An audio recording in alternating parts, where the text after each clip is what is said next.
ইতালির মিলানোতে এই প্রথম Milan Bangladesh cultural and sports board কর্তৃক আয়োজিত ক্রিকেট টুর্নামেন্ট 2010-এর চূড়ান্ত খেলা অনুষ্ঠিত হয়। টুর্নামেন্টে মোট 7টি দল অংশগ্রহণ করলেও Milan Bangla and Munsa cricket club final খেলায় জায়গা করে নেয়। মুনসা ক্রিকেট ক্লাব টস জিতে ব্যাট করতে নেমে সব উইকেট হারিয়ে 87 রান করে। জবাবে মিলান বাংলা 8 উইকেটে 88 রান করে 2 উইকেটের জয় পায়।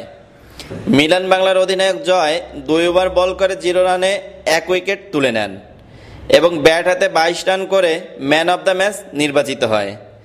উক্ত খেলা দেখার জন্য শিশু কিশোর মহিলা সহ ব্যবসায়িক মহল উপস্থিত হন এবং বোর্ড কর্তৃপক্ষ সবার মাঝে বোর্ডের বিভিন্ন কর্মকাণ্ড তুলে ধরেন। খেলার দিক দিয়ে কোনো কিছু ছিল না বা আমরা তাদের দৃষ্টি আকর্ষণ করার জন্যই আমাদের এটা স্বাস্থ্যের জন্য দরকার। এই বোর্ড কর্তৃক আগামীতে আরও সুন্দরভাবে অনুষ্ঠান হোক, সেটাই মিলানবাসী আশা রাখে। আমি ধন্যবাদ জানাই যারা এই খেলার আয়োজক এবং এত সুন্দর একটা পরিবেশ, একটা সুন্দর একটা বোর্ড গঠন করছে।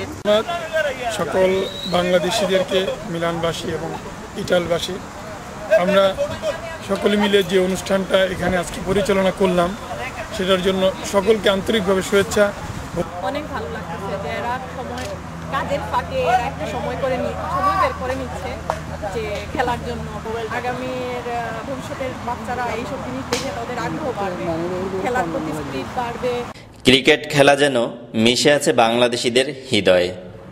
প্রবাসে থেকে শত ব্যস্ততার মাঝেও ইতালির মিলানোতে এই টুর্নামেন্টের সফল পরিসমাপ্তি হলো। ইমারত হোসেন ইমো, চ্যানেল আই, মিলানো, ইতালি।